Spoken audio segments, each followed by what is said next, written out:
Primeira carta de Paulo aos Coríntios, capítulo 12. Nós vamos do verso 1 ao 11.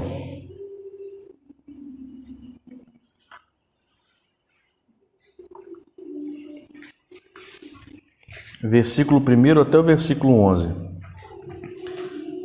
Nós vamos caminhar sem muita pressa, porque esse é um ponto muito importante na nossa época.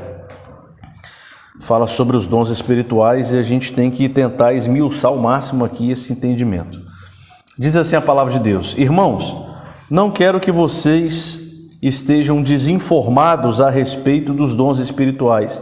Nas traduções mais antigas, não quero que vocês sejam ignorantes a respeito dos dons espirituais. Vocês sabem que, quando eram gentios, se deixavam conduzir aos ídolos mudos conforme vocês eram guiados. Por isso, quero que entendam que ninguém que fala pelo Espírito de Deus afirma anátema Jesus. Por outro lado, ninguém pode dizer Senhor Jesus, senão pelo Espírito.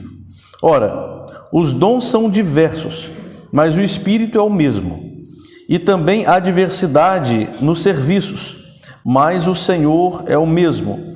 E há diversidade nas realizações, mas o mesmo Deus é quem opera tudo em todos.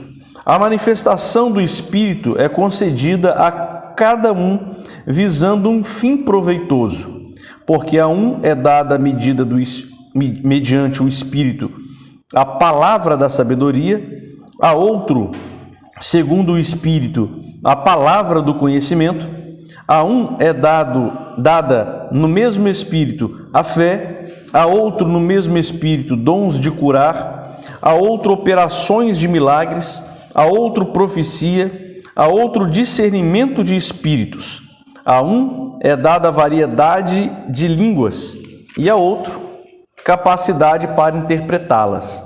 Mas um só e o mesmo Espírito realiza todas essas coisas, distribuindo-as cada um individualmente conforme ele quer. É importante a gente entender, irmãos, já passando para o texto, e mantenham as Bíblias abertas, que a gente vai fazer alguma menção aqui nos versículos, que essa discussão em relação ao entendimento de dons espirituais, conforme hoje, na nossa contemporaneidade, na nossa época, existe, isso é recente, extremamente recente. Ao longo de toda a história da igreja, nunca houve discussão dentro desse verso aqui que Paulo expõe aos irmãos da igreja de Corinto. Nunca teve querela, nunca teve discussões, nunca tiveram controvérsias. Isso aconteceu de 100 anos aproximadamente, um pouquinho mais para cá. Por que que isso aconteceu? Porque em Los Angeles, nos Estados Unidos, houve um movimento que hoje nós chamamos de movimento pentecostal, que foi um avivamento na rua Azusa, através do ministério de um pastor chamado William Seymour. Então esse pastor começou a orar, buscar a Deus e disse, ou reinterpretou, esse capítulo 12 da carta de Paulo aos Coríntios, dizendo que o dom de língua não era um dom idiomático e sempre foi entendido assim ao longo de toda a história da igreja, porque o texto que fala sobre língua, na verdade, você pode pegar a sua interpretação, riscar a língua e colocar idioma. Falará novos idiomas ou falarão novos idiomas. A palavra grega utilizada é a palavra glossa, que é exatamente a mesma palavra usada no grego para idioma. Não um idioma desconhecido, mas sim um idioma falado pelos homens, que eles não falaram. Por que que você afirma isso? Primeiro, quando você pega na nossa tradução, principalmente as traduções mais antigas, você vai ouvir lá a palavra língua estranha. Já viram isso? Na Bíblia? Essa estranha não existe. Não existe esse termo, existe só glossa. Língua estranha se resume em uma palavra grega chamada glossa, que significa idiomático. Então começou lá na Rua Azusa, em Los Angeles, nos Estados Unidos, um grupo de pessoas, principalmente liderada por esse pastor, a falar ou balbuciar palavras sem nexo, sem conexão, que não é nenhuma língua comum na terra. E eles começaram a falar que eles diziam a língua dos anjos. E nós vamos um pouquinho mais à frente, nessa mesma carta de Paulo, falar sobre língua dos anjos. Qual era o sentido que ele estava pegando o texto? Quando Paulo fala sobre o amor, só vou falar sobre esse pedaço, ele diz assim: ainda que eu falasse a língua dos anjos e não tivesse amor, de nada serviria. Só que o texto que Paulo está falando, língua dos anjos, ele não está dizendo que existe língua dos anjos. Ele está usando uma linguagem de expressão que nós chamamos de hipérbole. O que é hipérbole? É um exagero de palavra. Como se eu estivesse falando assim: irmãos, ainda que um elefante caísse do céu, eu não ia negar esse evangelho aqui de Cristo. É possível que o elefante caia do céu? Não é possível. Então, é uma linguagem de exagero, é uma expressão exagerada. Ainda que eu falasse a língua dos anjos, ainda que um anjo descesse do céu, viesse aqui e me pregasse um outro evangelho, ainda assim eu permaneço nesse evangelho, e se você sai desse evangelho é anátema, ou seja, é maldito. Então é uma linguagem de expressão de exagero. E começou a se dar ênfase em 3 dons específicos, e nós vamos ver que era a mesma luta e a mesma dificuldade que a igreja de Corinto estava tendo, é hoje a mesma luta e a mesma dificuldade interpretativa que os nossos irmãos, e eu falo assim com muita tranquilidade sobre os irmãos pentecostais, porque isso daqui nós chamamos de periferia do evangelho, né? Isso não faz com que os pentecostais não sejam servos de Deus, de forma alguma. O fundamento da fé é o mesmo, porém a gente diverge nessa interpretação porque nós preferimos ficar com a interpretação histórica, com a interpretação contextual, e não negamos tudo aquilo que a igreja viveu ao longo de todas essas décadas.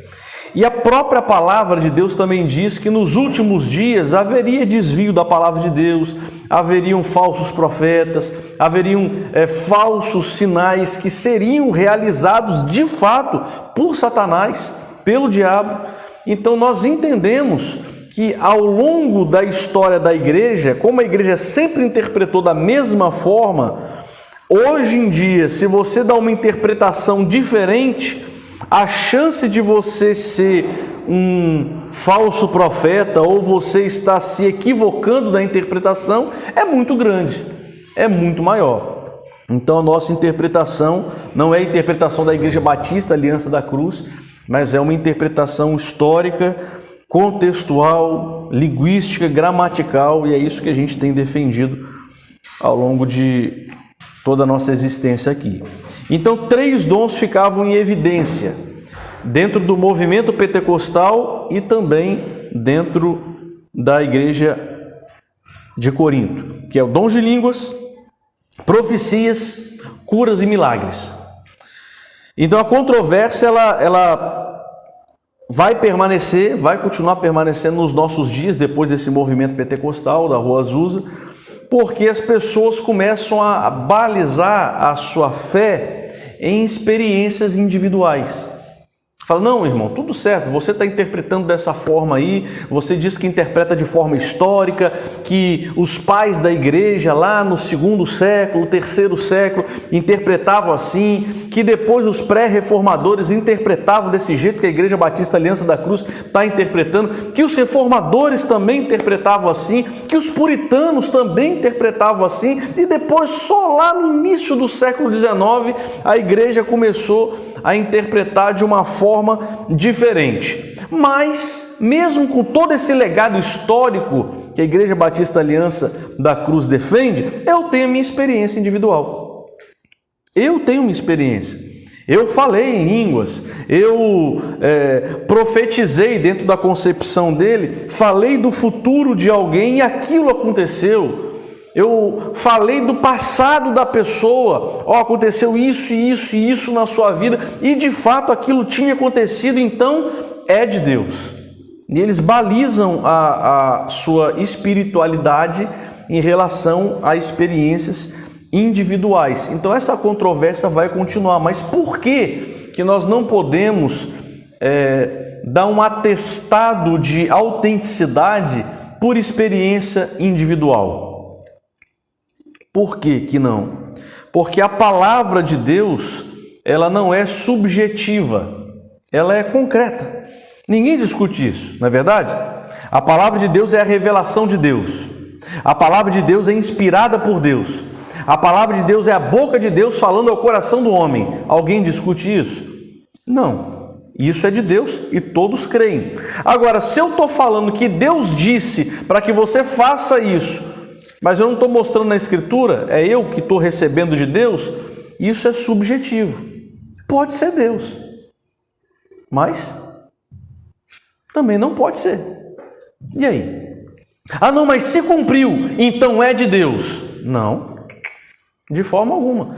Lembro lá no passado quando Saul procurou uma pitonisa para falar com Samuel e falou com Samuel e Samuel já tinha morrido. Samuel então surgiu para Saul e Samuel fala algo que iria acontecer sobre o povo de Israel e de fato aconteceu. Quem revelou Samuel para Saul foi uma pitonisa, foi uma feiticeira. Era de Deus ou não era de Deus? Então hoje eu posso procurar uma feiticeira, e a feiticeira ou uma bruxa, ela pode falar para mim, ler a minha mão, falar, estou lendo a sua mão aqui, e realmente vai acontecer isso, isso e isso na sua vida. Aí vai lá e acontece. É de Deus. A feiticeira é a serva de Deus. A bruxa é uma serva de Deus, é? Então, experiência individual não é concreto, é subjetivo. É Deus ou não é de Deus? Eu fico com a palavra de Deus. Tenho 100% de certeza que aquilo que a palavra de Deus está me dizendo é inspirado pelo Espírito Santo e, de fato, é a própria boca de Deus falando ao meu coração. E outra coisa, a Bíblia diz que Satanás se veste de anjo de luz. Engana, é mentiroso. Então, às vezes, as pessoas estão convictas de uma fé falsa, de uma mentira. E pisam firme dizendo, não, eu vi, eu tive experiência, foi Deus, foi Deus, foi Deus. Mas lembram da carta do Evangelho de Mateus, capítulo 7, no desfecho do Sermão da Montanha, quando diz assim, nem todo aquele que diz Senhor, Senhor, entrará no reino dos céus. Muitos vão ser enganados.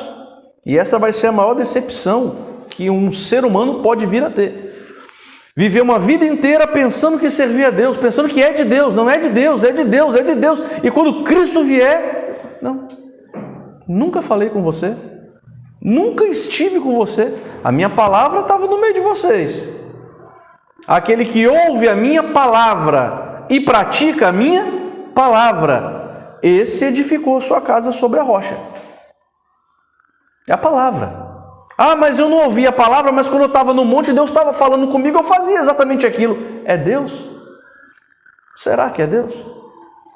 Então por que eu estou dizendo isso? Exatamente para os irmãos raciocinarem, pensarem, começar a colocar numa baliza, numa balança.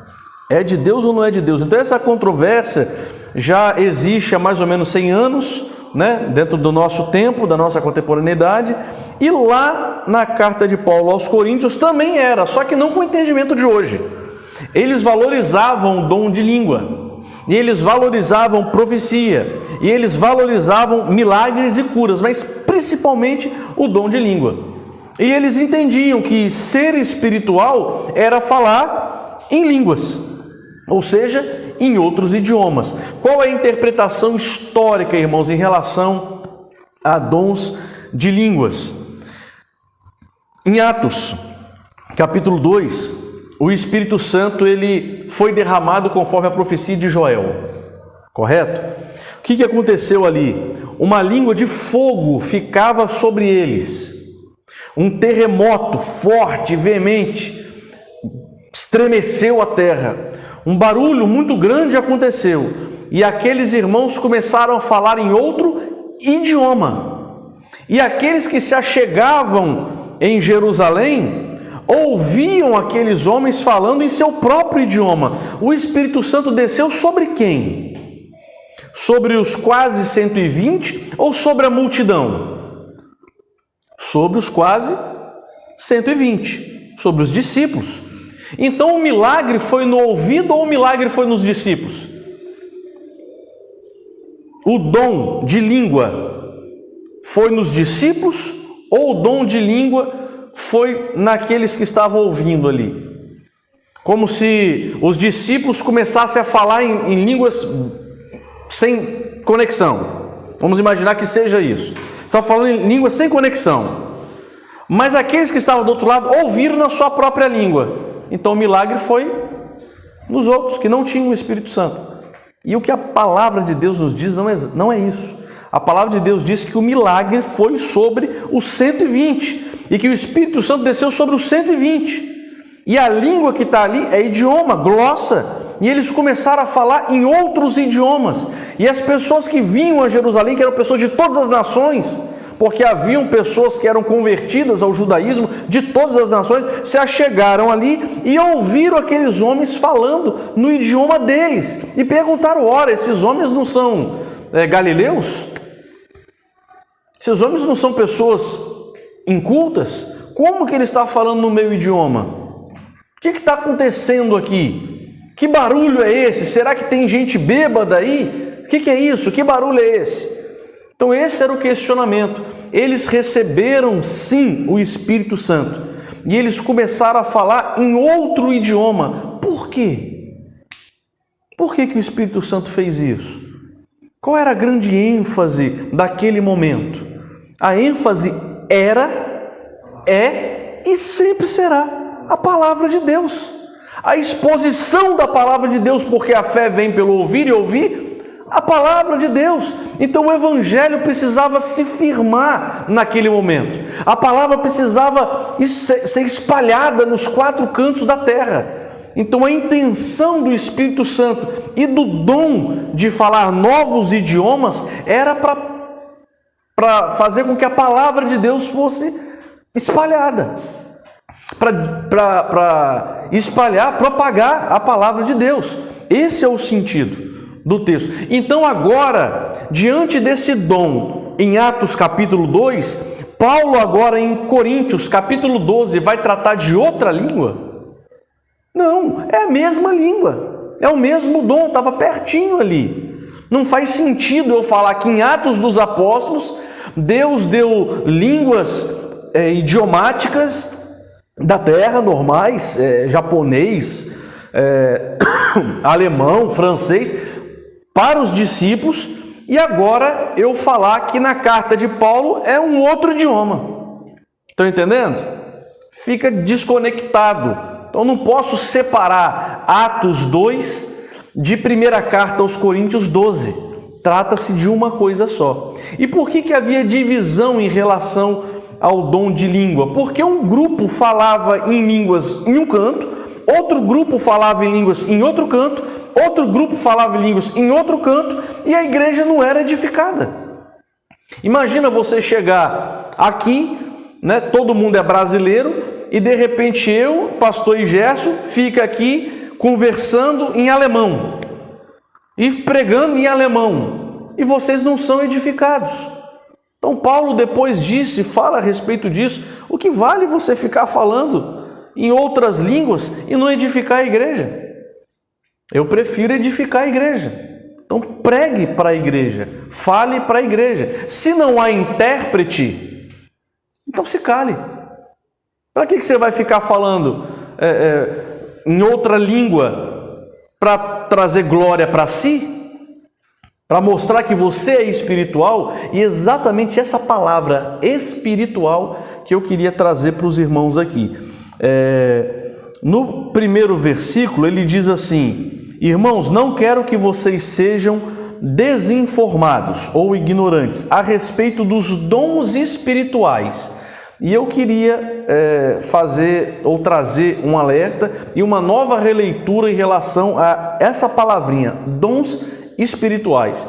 No texto original não fala dons espirituais, fala aos espirituais e não aos dons espirituais. Por que o tradutor colocou aos dons espirituais? Porque ele subentendeu que, como falou depois sobre os 9 dons espirituais, que no início dessa perícope aqui, Paulo estava falando a respeito dos dons espirituais. Mas não, Paulo estava falando a respeito dos espirituais. E por que eu afirmo isso daí? Na primeira carta de Paulo aos Coríntios, capítulo 14, verso 37. Abre aí, por gentileza.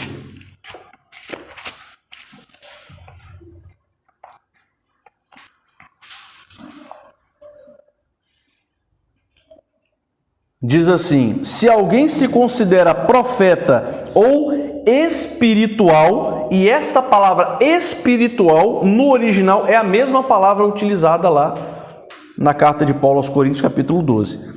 Espiritual, reconheça que é mandamento do Senhor o que estou escrevendo para vocês. Lembra lá no comecinho da carta de Paulo também aos Coríntios, quando ele diz assim: vocês não são espirituais, vocês são carnais. Vocês não são espirituais, vocês são meninos da fé. Eu quero dar um manjar para vocês, mas eu não posso dar manjar para vocês, porque vocês ainda são imaturos, então tem que ficar dando leitinho para vocês. Eu quero evoluir no evangelho, mas vocês ficam com essas bobagens e essas meninices espirituais. E eles se achavam espiritual. Por que eles se achavam espiritual? Porque eles falavam em línguas. Só que eles falavam em línguas dentro desse contexto que eu estou falando. Hoje, na nossa contemporaneidade, o que é ser espiritual? Nossa, meu irmão, aquele irmão fala em mistério com Deus. Que homem espiritual. Meu Deus, ele ora, Deus revela. Parece um raio-x de Jeová. Aí vai lá, olha para a pessoa, não tem até medo de chegar perto dele, porque Deus pode revelar. Não é assim? Então ele é espiritual. A glória está sendo dada para quem? O espiritual. E não o Espírito Santo. E você vai observar aqui, nós vamos analisar e observar que toda a honra, toda a glória sempre é dada ao Senhor Jesus. E os dons espirituais, eles apontam para Cristo, sempre para Cristo. Cristo, a glória dele e não daquele que é usado. E os próprios dons espirituais, observem lá, ele diz que os dons eles são serviço, ele diz que os dons são realizações, e serviços e realizações diversas, manifestações, tudo são sinônimos de servir ao próximo. Então o dom espiritual não é para servir a você, o dom espiritual é para servir ao próximo. Por que Deus te deu novo idioma? Para que você edifique a você mesmo? Não, para que você edifique ao próximo, para que você pregue a palavra em alemão para o alemão. Ah, mas hoje em dia dá para a gente estudar e tudo mais. Então, se eu estudo e aprendo a falar alemão, eu tenho dom de língua? Não, não é isso. Dom de língua é, eu estou aqui, vou viajar lá para a Alemanha. Falo português, não sei nada de alemão. Chegando lá, Deus de uma forma miraculosa me visita e eu começo a pregar em alemão. Por qual motivo Deus me deu o dom? Para eu edificar a mim mesmo. Sou um homem espiritual, falo 2 línguas. Porque Deus me deu, porque eu sou espiritual. Não, para edificar o corpo, para servir, sempre para servir. Por isso, irmãos, que vida cristã nunca é eu, nunca é nós, Sempre, observem isso. Leia na palavra de Deus, comece a observar isso. Sempre nós, coletivo, igreja, unidos, juntos, não separados, como a igreja em Corinto estava fazendo, cada um para o seu canto, entendendo de uma forma, ou edificando cada um. O grupinho do alemão edifica o do alemão, o grupinho de francês edifica o francês. Chega um visitante na igreja, olha, que dificuldade é essa? Que monte de divisão é essa? Por isso que ele diz, isso é divisão e causa fraqueza para vocês. Vocês são fracos espiritualmente devido a essa quantidade de divisão. Então, quando Paulo diz aqui a respeito dos espirituais, você pode até marcar aí na sua Bíblia, botar uma aspas ou um colchete, e em vez de dons espirituais, colocar aos espirituais. Por que eu estou afirmando isso? Porque do versículo 1 até o versículo 3, Paulo não fala a respeito dos dons, mas Paulo fala a respeito dos irmãos, da igreja. Observem lá. Irmãos, não quero que vocês sejam demasiado desinformados a respeito dos dons espirituais, dos espirituais. Vocês sabem que quando eram gentios, se deixavam conduzir aos ídolos mudos conforme vocês eram guiados. Por isso, eu quero que entendam que ninguém que fala pelo Espírito de Deus afirma anátema Jesus. Por outro lado, ninguém pode dizer Senhor Jesus, senão pelo Espírito. Então, observem bem, o que Paulo está tratando aqui? Lembra que a carta de Paulo aos Coríntios é uma resposta de uma carta que chegou a ele? Do verso 1 ao verso 3, Paulo está tratando exatamente de uma pergunta muito interessante e foi a introdução que nós fizemos aqui. Se essa pessoa está falando, dizendo que está falando por parte do Espírito Santo, como que eu sei se ela de fato está falando por parte do Espírito Santo ou se ela não está falando por parte do Espírito Santo? Lembre-se que até aqui o momento a palavra de Deus não havia sido fechada, entregue. Então eles criam naquilo que eles ouviam. A palavra era a palavra pregada, eles ouviam e guardavam no seu coração o conjunto de fé. O Novo Testamento ainda não havia sido escrito por inteiro hoje, como a gente tem a Biblinha toda bonitinha com 66 livros. Tinha só o Antigo Testamento. Então, por que Paulo responde para eles? Ninguém pode dizer pelo Espírito anátema Senhor. Qual é o sentido que a maioria dos teólogos reformados eles compreendem e interpretam essa passagem bíblica aqui? Eles dizem o seguinte: ninguém que fala a partir do Espírito de Deus, que é de fato um espiritual, um servo de Deus maduro, ele pode não dar ênfase a Jesus. Anátema Jesus. Jesus maldito, Jesus não dou glória ao Senhor, e sim eu trago a glória para mim. Essa é a grande maioria da interpretação. Existem outras interpretações também que são interessantes, porque antigamente Paulo pregava para os irmãos dizendo que Cristo se fez maldito pelos nossos pecados, trazendo sobre si todos os pecados nele e morrendo na cruz do Calvário. Então algumas pessoas poderiam estar pregando dizendo que Cristo era maldito, que Cristo ele não era bendito, e talvez a interpretação ficou um pouco confusa naquele momento e os irmãos estavam interpretando e levando para esse lado. Mas eu e a grande massa dos irmãos que são teólogos reformados e ao longo de toda a história da igreja entendem que maldito Jesus ou anátema Jesus é nesse sentido. Eu não estou dando glória para Cristo. Por quê? Porque de igual modo ele diz: ninguém pode dizer Senhor Jesus se não for pelo Espírito, ou seja, dar glória ao Senhor.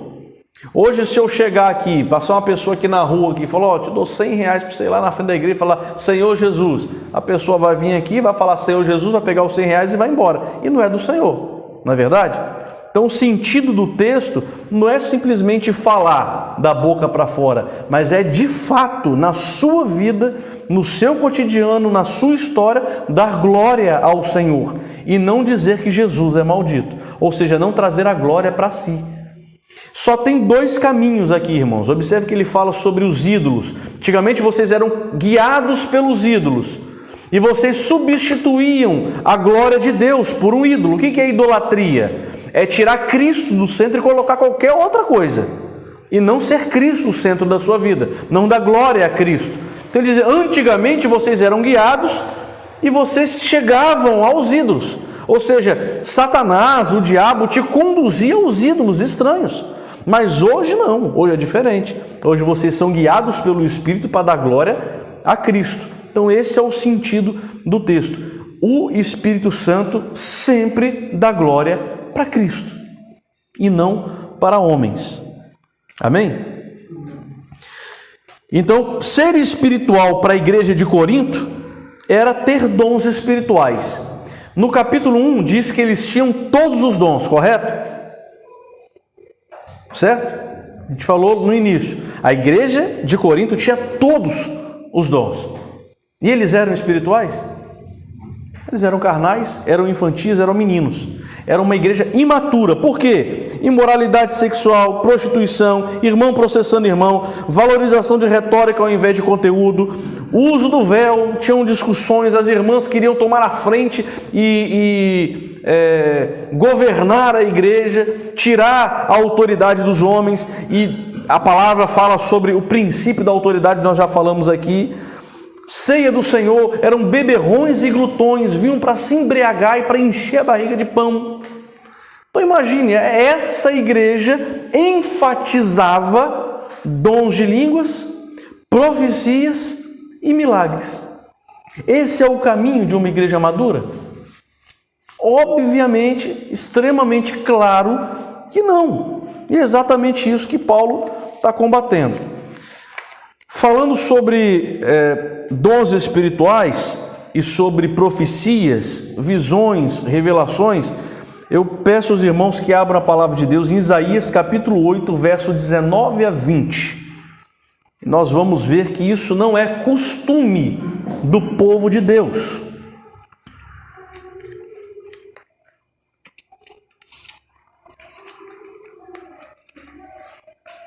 Isaías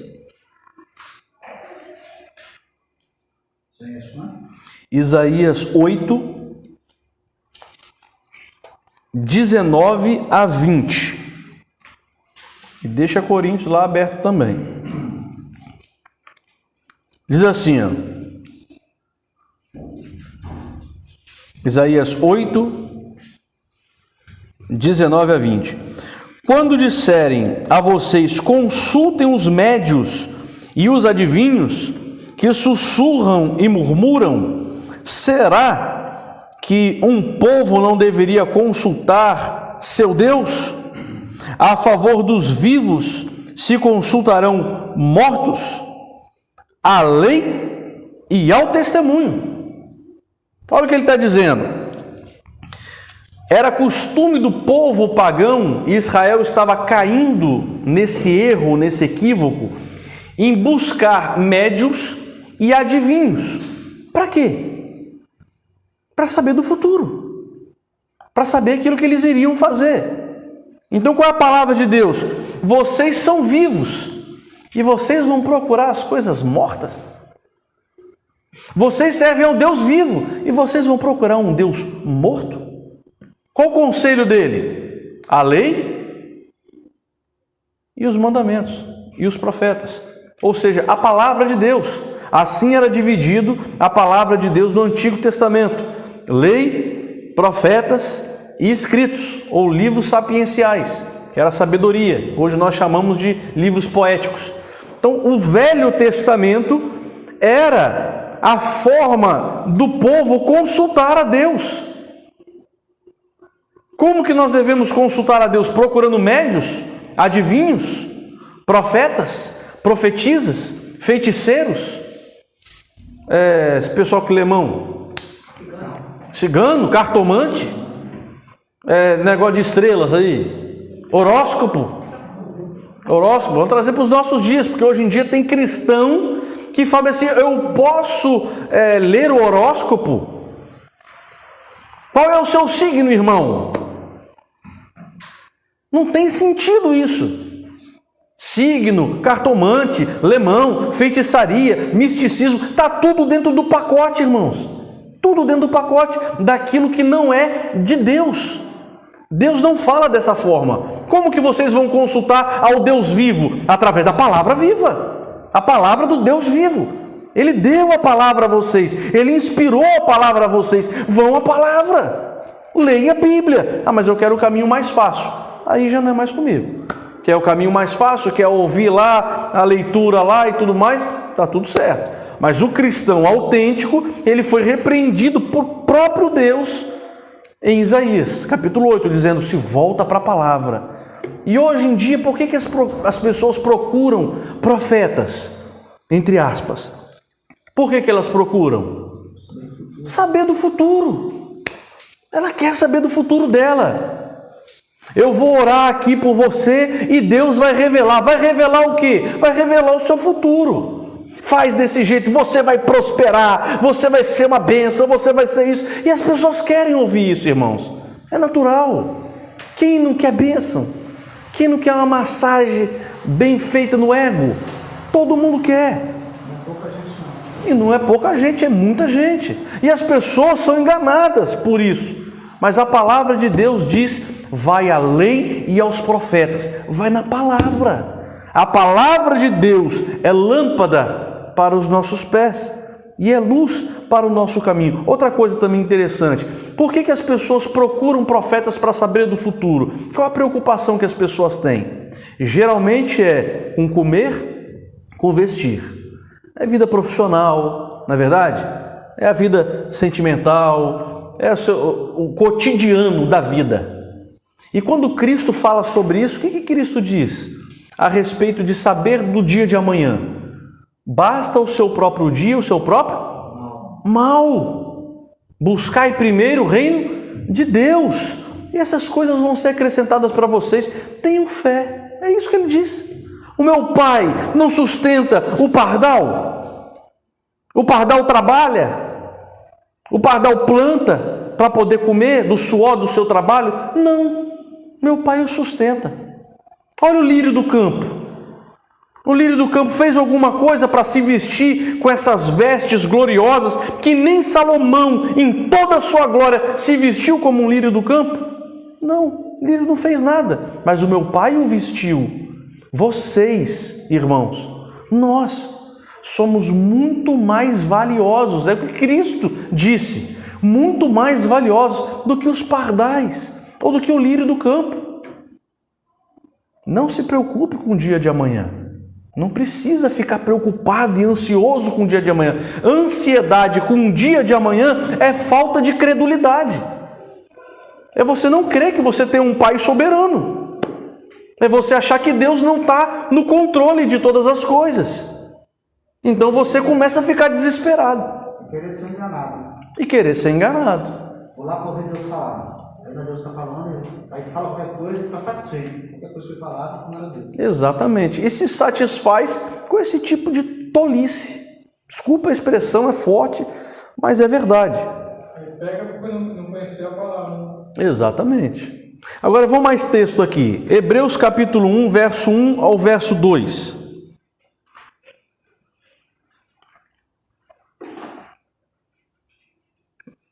A gente não vai nem conseguir finalizar aqui até o verso 11, tá? Então, no nosso horário aqui, a gente vai encerrar. Hebreus 1, verso 1 a 2. Antigamente, Deus falava por quem? Está escrito aí. Muitas vezes, muitas maneiras, aos pais, pelos profetas. Pelos profetas. Mas e agora? Pelo Filho, a quem constitui herdeiro de todas as coisas, pelo qual também fez o universo. Antigamente Deus falava pelos profetas, hoje ele fala pelo Filho. O que era o profeta? O profeta era um adivinho do futuro? Nós já vimos que não. Isaías 8. Não. Por quê? Porque adivinho do futuro fala em relação ao costume do povo pagão. Mas quando Deus falava através do profeta, Deus descortinava algo que ia acontecer no futuro? Sim. Deus descortinava, falou: se vocês não se voltarem para Deus, eu vou enviar juízo para vocês lá na frente. E acontecia. Não acontecia? Deus falava dessa forma no passado. Mas hoje Deus fala através de quem? Do Filho. Quem é o Filho? Jesus Cristo. O que Jesus Cristo é? É a palavra. É a palavra mesmo? Apocalipse 19:33.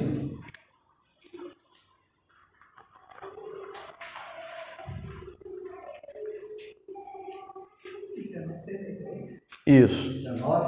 19:33. Não é isso não? Então anotei errado aqui.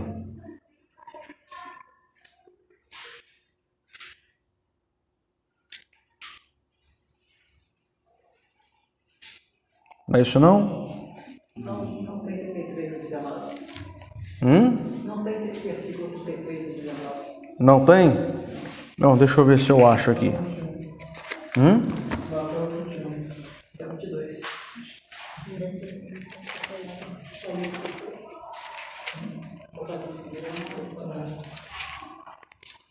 Deixa eu ver se eu acho aqui. Apocalipse.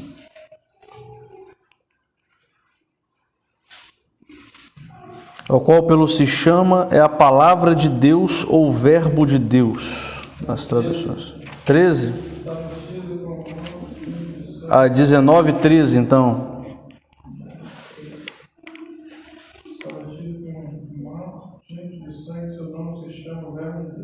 Isso, é qual que é? Então é 19:13. Isso, eu botei um 3 a mais aqui, me perdoem. 19:13, cadê? Está vestido com um manto encharcado de sangue, e o seu nome é Verbo de Deus, ou em outras traduções mais antigas, Palavra de Deus. Então quem é a palavra? É Cristo. Antigamente Deus falava através dos profetas, porque os profetas eram a palavra de Deus falando diretamente ao coração do povo. Aquilo que os profetas falavam era infalível. Infalível.